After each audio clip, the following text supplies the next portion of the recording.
শুরু করার আগে একটা ব্যাপার একটু ক্লিয়ার করে নিই। আপনারা হয়তো গতকাল থেকে দেখেছেন কিছু পোস্ট ভাইরাল হয়েছে।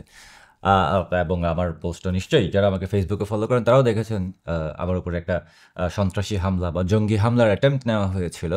যদিও পারে নাই, পালিয়ে গিয়েছে। But I went ahead. আমি মোটামুটি যতগুলি লিগ্যাল স্টেপস নেওয়া যায় সবগুলি নিয়েছি। পুলিশ যথেষ্ট হেল্পফুল এবং তারা অলরেডি তাদের অফিসিয়াল যে সমস্ত কমপ্লেইনগুলি আছে এগুলি আমার অলরেডি সাইন আপ করা হয়ে গেছে। And then I think the investigation has started. যাই হোক, সো এই সমস্ত জঙ্গি হামলাগুলি কেন হচ্ছে বা এগুলি কারা, সেগুলি বলার অপেক্ষা রাখে না। এগুলি আমরা বের করেছি, এগুলি আমরা দেখেছি। এর মধ্যে আগেও দেখেছি, বিভিন্ন দেশেও দেখেছি, বাংলাদেশেও দেখেছি। বাংলাদেশ এখন জঙ্গিদের হাতে। স্যার ইউনুসের জঙ্গি সব জায়গায় আছে। স্যার ইউনুসের জঙ্গি ইউরোপে আছে, আমেরিকাতে আছে। এখন আমি ফ্রান্সে আছি, ফ্রান্সেও সেই জঙ্গি আছে। আবার এই জঙ্গিগুলি হচ্ছে অনেক লন্ডনে থাকা পাবলিকের নাকি লোকজন। আবার তাদের মধ্যে আরেকটা অংশ হচ্ছে প্যারিসে থাকা কোনো ৩ ইঞ্চির মানে লোকজন। তবে পুরা জঙ্গি হামলাটাই হয়তো প্যারিস থেকে অথবা লন্ডন থেকে কন্ট্রোল করা হয়েছে। যদিও যদিও ফানি থিং হচ্ছে যে আমি পকেট থেকে যে মোবাইল বের করব, এই পকেট থেকে মোবাইল বের করতে করতেই ওরা পালিয়ে গেছে। মানে কই জানি চলে গেছে, লাইক খুঁজে পাই নাই আর। মানে কি, আমি তো পকেটে মোবাইলই বের করছি, আর কোনো কিছু বের করি না। বাট ডিটেলসটা, এই ব্যাপারে ডিটেলস যা যা আপনাদের জানার দরকার আমার ফেসবুক পেজে আমার একটা স্টেটমেন্ট আছে, একটা ভিডিও আছে, ওখানে পেয়ে যাবেন। তবে সামনে ভবিষ্যতে আরও আপডেট আসবে। আজকে সকালবেলা I had a long chat with the local police authority, administration এবং অ্যান্টি টেরোরিজম ইউনিটের সাথে আমার কথা হয়েছে। They were very serious about it. আমিও খুবই সিরিয়াস এবং আমি এটার সর্বোচ্চ পর্যায়ে নিয়ে যাব। এটার I will get to the bottom of this. এটা হচ্ছে আপডেট। এরপরে আসেন একটু স্যার ইউনুস নিয়ে কথা বলি। Back to the original sir. আমি গতকাল ভিডিও দিতে পারি নাই কিন্তু এই কারণেই। মেইন জিনিস এখন কি হচ্ছে বাংলাদেশে সেটা হইল কথা। হ্যাঁ, শেখ হাসিনা, জননেত্রী শেখ হাসিনাকে ফাঁসি দেওয়া হয়েছে, ফাঁসির রায় হয়েছে, যেটা নিয়ে আমরা সবাই হাসাহাসি করেছি। স্বাভাবিকভাবে এটা একটা হাসির ব্যাপার।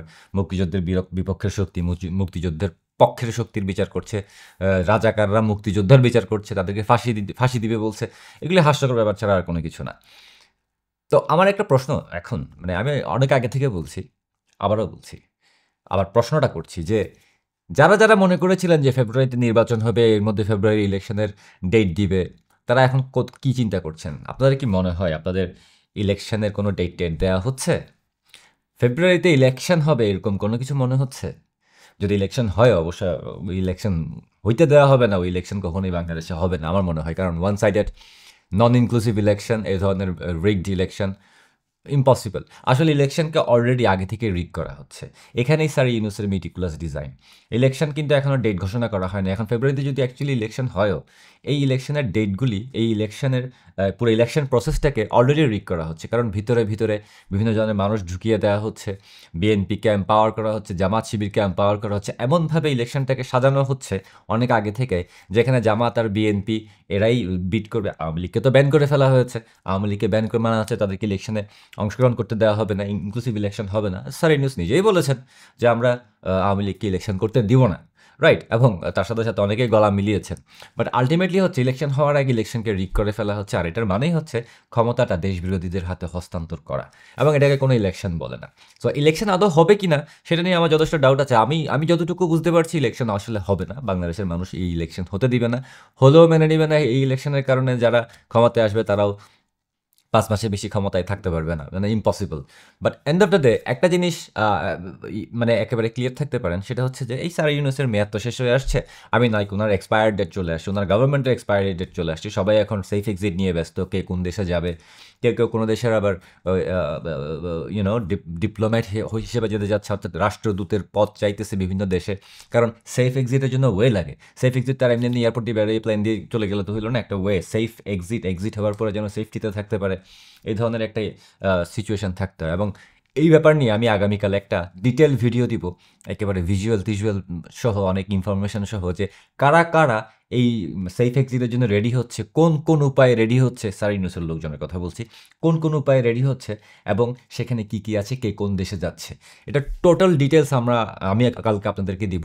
এই সময়ে একটা ভিডিও আপলোড করব আগামীকাল, খুবই ইম্পর্টেন্ট ভিডিও, দেখে নেবেন। সেফ এক্সিটের পুরা কার্যক্রম উপর থেকে নিচে সবই বলবো। সব ইনফরমেশন অলরেডি আমাদের কাছে চলে আসছে এবং আমাদের কাজ হচ্ছে রিক করা। আর রইল বাকি ইলেকশনের কথা, আমার মনে হয় না ইলেকশন হবে। ইলেকশন নিয়ে যারা আশা দেখছেন, তারেক ভাইয়া তো ইলেকশন নিয়ে স্বপ্ন দেখতে দেখতে মানে প্রাইম মিনিস্টার প্রায় হয়েই গেছেন, খালি গাড়িতে ফ্ল্যাগটা লাগানো বাকি ছিল, অবস্থা এমন। কিন্তু উনি একটা জিনিস বুঝতে পারছেন না যে ওনার প্রধানমন্ত্রী হবার স্বপ্ন অনেক আগেই ভেস্তে গেছে। যেদিন স্যার ইউনুস লন্ডনে গিয়ে তারেক ভাইয়ার সাথে মিটিং করে আসছে, ওই দিনই তারেক ভাইয়া শেষ হয়ে গেছে, একেবারে কমপ্লিটলি ডান। মাঝখান দিয়ে পরে নমিনেশনের নামে কিছু টাকা পয়সা চাঁদা পয়সা তুলে ফেলছে। ব্যবসা তো এটা সবসময় চলে, ভালোই ব্যবসা করছে, বাট আলটিমেটলি বাংলাদেশে বাংলাদেশকে একটা কনফ্লিক্টের দিকে, একটা গৃহযুদ্ধের দিকে ঠেলে দেওয়া হচ্ছে। জননেত্রী শেখ হাসিনাকে যে ফাঁসি দিয়েছে, এগুলি তো আসলে কিছু না, এগুলি আসলে হচ্ছে দেশটাকে আনস্টেবল সিচুয়েশনের দিকে ঠেলে দেওয়া। রাজাকাররা কোনোদিন শেখ হাসিনার মতো একজন নেত্রীকে ফাঁসি দিতে পারবে? আওয়ামী লীগের লোকজনকে মেরে ফেলতে পারবে? সবাইকে কতজনকে মারবে? পারবে না। আর এটা তো খেয়াল করেছেনি যে সেদিন কি হয়েছিল, যেদিন রায় দিবে, তাই না? মায়ের মনে হয় না একটাও মাটিতে পড়ছে। কিন্তু কেন পড়ছে? এটা কি ওদেরকে অর্ডার করা হয়েছিল? না, অর্ডার করা হয় নাই। তাদেরকে বলা হয়েছিল, তারা তাদের নিজস্ব সেন্টিমেন্ট দিয়ে করেছে। কারণ সারা বাংলাদেশের মানুষের মধ্যেই একটা স্বাধীনতার সেন্টিমেন্টটা আছে। কখনো এটা সামনে থাকে, কখনো এটা ভিতরে থাকে। কিন্তু যখন এটা ভিতর থেকে বের হয়ে আসে, তখন হয়ে যায় ডেঞ্জারাস সিচুয়েশন। আর এখন বাংলাদেশ ওদিকেই যাচ্ছে, একটা সিভিল ওয়ার, একটা কনফ্লিক্টের দিকে এগোচ্ছে। এবং স্যার ইউনুস মিটিকুলাসলি ডিজাইন করে পুরো বাংলাদেশকে একটা যুদ্ধ, একটা ম্যাসিভ একটা ক্ল্যাশের দিকে ঠেলে দিচ্ছে। স্বাভাবিকভাবে আপনি বাংলাদেশের বড় একটা ফ্র্যাঞ্চাইজি, বড় একটা পলিটিক্যাল পার্টিকে যদি ব্যান করে রাখেন, অবভিয়াসলি সেখানে কনফ্লিক্ট লাগবেই। আর তাছাড়াও আরেকটা জিনিস তো খেয়াল করেছেন যে মানুষ এখন কতটুকু মানে মানে মানে বিরক্ত হয়ে গেছে স্যার ইউনুসের উপরে, যে ওই স্যার ইউনুসের গ্রামীণ ব্যাংকে যারা জব করেন, তারাই বিরক্ত হয়ে গ্রামীণ ব্যাংকে নিজেরাই আগুন জ্বালিয়ে দিচ্ছে। মানে গ্রামীণ ব্যাংকে যারা নাকি শাখাগুলিতে নাকি যারা আগুন জ্বালাচ্ছে, মানে যেভাবে আগুন লাগছে সেখানে নাকি অ্যাকচুয়ালি গ্রামীণ ব্যাংকের কর্মকর্তা, কর্মচারী বা ম্যানেজাররাই করছে। মানে ওই গ্রামীণ সাথে টাকা পয়সাও নিয়ে চলে যাচ্ছে। আই মিন, ধরেন ব্যাংকের ভল্টে টাকা পয়সা আছে, ওইগুলি নিয়ে নিজেরাই আগুন ধরিয়ে দিয়ে বলছে যে সাধারণ জনতা আগুন লাগিয়ে দিচ্ছে অ্যান্ড অল দ্যাট। সো এগুলি এখন হবে, এগুলি কে ঠেকাবে আমি বুঝলাম না। ওনারাই পালছেন এই সমস্ত মানুষকে।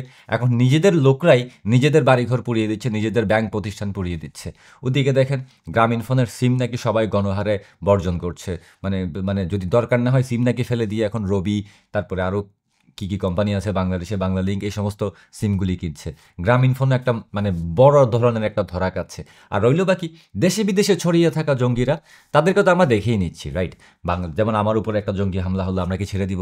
আমরা তো ঠিকই যেখানে পুলিশ স্টেশনে গিয়ে বা অ্যান্টি টেরোরিজম স্কোয়াডকে গিয়ে বলেছি এগুলি কারা, এরা কোত্থেকে এসেছে, এরা আসলে কাদের দল, এরা মানে এদের পুরা এদের উৎস, এদের রুটটা কোথায়, এগুলি পর্যন্ত বলে এসেছি।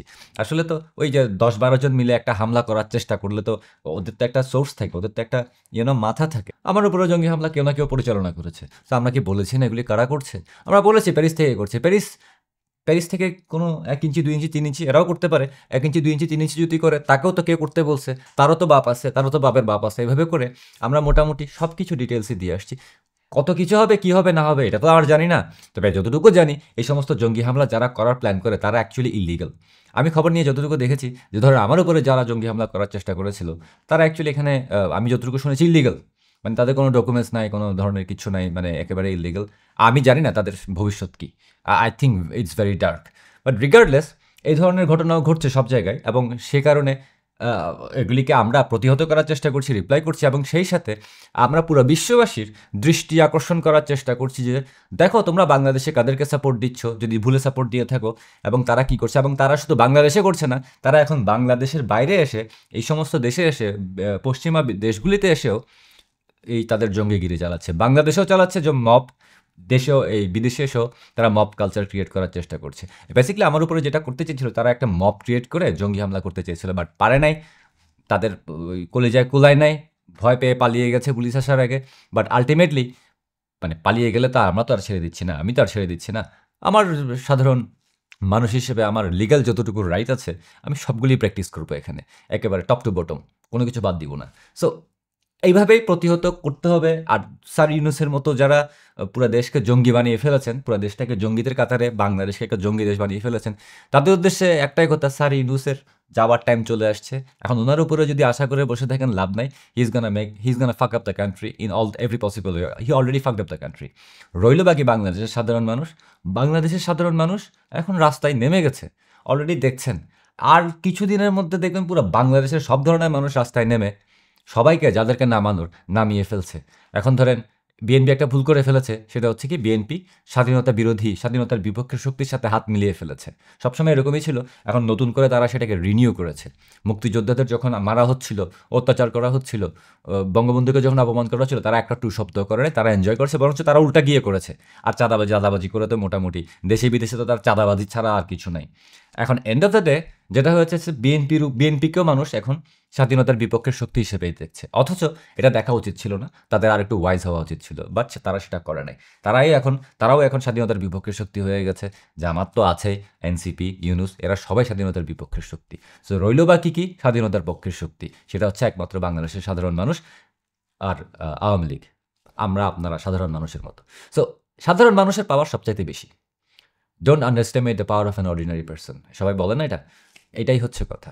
সো তারা আন্ডার এস্টিমেট করেছিল, কিন্তু এখন তারা হাড়ে হাড়ে টের পাচ্ছে what's gonna happen next. And whatever is coming, it's really really bad, but it will come. বাংলাদেশের মানুষের একটু কষ্ট হবে, সবার একটু প্রবলেম হবে, অনেক ক্ষয়ক্ষতি হবে।